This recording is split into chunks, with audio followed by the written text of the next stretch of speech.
Hello বন্ধুগণ, কেমন আছো তোমরা সবাই? আশা করি সবাই খুব ভালো আছো আর আমরাও খুব ভালো আছি। আর এই ভিডিওটা দিতে আমার অনেকটা লেট হয়ে গেল, সেটা আমারই দোষে। আর এই ভিডিওটা ছিল 25শে ডিসেম্বর, আমার ছেলের জন্মদিন। আর এটা ছিল সন্ধ্যাবেলার ভিডিও। সকালে একটা হয়ে গেছে, সেটা আমি ভিডিও দিয়েছি। আর সন্ধ্যাবেলারটা তো আর দেওয়া হয়নি, সন্ধ্যাবেলায় ছিল মেন অনুষ্ঠানটা। তো এখানে দাদা রান্না করছে, চলো তোমাদেরকে দেখিয়ে দিই আজ কি কি রান্না হয়েছিল। তো এখনও পুরোটা কমপ্লিট হয়নি।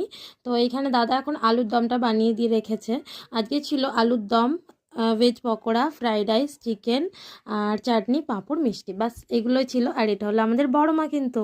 তারপরেই যেখানটা ডেকোরেশন হয়েছিল ওখানটা ভাই আর আমার কর্তাবাবু দুজনে মিলে ডেকোরেশনটা করেছিল। সকাল থেকে সবাই আমার হাতে গিফট দেওয়ার চেষ্টা করছিল, মানে বলছিল যে তুমি নাও, কিন্তু আমি সবাইকে বলে রেখেছি কেউ আমায় গিফট দেবে না। আজকে আমার বাবুর জন্য, তাই আমার বাবুর হাতেই সবাই গিফটটা দেবে, মানে ওর হাতে সবাই গিফটটা দিচ্ছে। ও এত মজা করছে, মানে এটার জন্যই আমার এত কিছু, যাতে ও খুশি হয়, ও আনন্দ পায়, এটার জন্যই আমার এত কিছু। সকালেরটা তো ভিডিওটা আমি দিয়ে দিয়েছিলাম, আর সন্ধ্যাবেলার ভিডিওটা তো দেওয়া হয়নি, সেই জন্য আবার সন্ধ্যাবেলার ভিডিওটা এটা। আর সবাই মিলে প্রচুর মজা করেছিলাম বাবুর জন্মদিনটা, মানে এটা নিয়ে না আমার সারা বছর একটা এক্সাইটমেন্ট থাকে যে বাবুর বার্থডে আসবে কবে কবে। তো ফাইনালি এসেছে। আর ছোট করে হলেও আমার কাছে এটাই অনেকটা বড়। আর এটা ছিল আমার বাবুর 5 বছরের জন্মদিন। তো সবাই মিলে প্রচুর মজা করেছিলাম।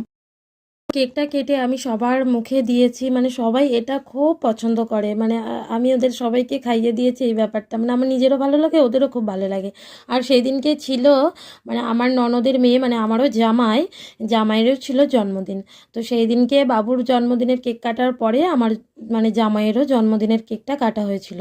তো সেটা নিয়ে সবাই প্রচুর মজা করছিল যে জামাইয়ের কেক কাটা হচ্ছে, জামাইয়ের কেক কাটা হচ্ছে। হ্যাঁ সত্যি প্রচুর সবাই আনন্দ করছিল। আর এখানে জামাই মুখে তো কেক লাগিয়ে দিয়েছে আমার কর্তাবাবু।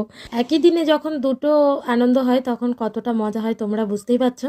তারপরে যত বাজিগুলো ছিল এগুলো সব না কালী পুজোর বাজি, বাবু সব রেখে দিয়েছিল। আমার দাদা অনেক বাজি পাঠিয়েছিল, সেগুলো সব বাবু রেখে দিয়েছিল। তো বাবু বলছিল আমার জন্মদিনের সময় ফাটাবে, ওর দিদির বিয়েতেও কিছু ফাটানো হয়েছিল, তারপরে ওর জন্মদিনের জন্য কিছু রাখা হয়েছিল, সেগুলো মানে সবাইকে নিয়ে এসে আমাদের বাড়ির সামনেই ওখানে ফাটানো হচ্ছিল।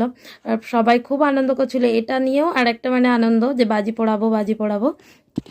তো ভাইয়ের বউ, আমি, কাকিমা সবাই ছিল, সব বাচ্চারা ছিল, সবাই মিলে বাজি পোড়ানো হচ্ছিল। ওই যে আমার ভাইয়ের বউ আর কাকিমা। আর তারপরে এখানে তো নাচানাচির একটু পর্ব চলছিল। আমাদের ছোটো মেসো ছিল, ছোটো মেসো প্রচুর মজা করে। তো আমার মাকে বলছিল যে তোমাকেও নাচতে হবে, তোমাকেও নাচতে হবে। আমার মাকেও আবার নাচিয়েছিল একটু। তারপরে আমি আমার বাবুদের সাথে একটু নাচছিলাম, সবাই মিলে খুব মজা করেছি। মানে মজা কথাটা বারবার বলছি, কেননা আমার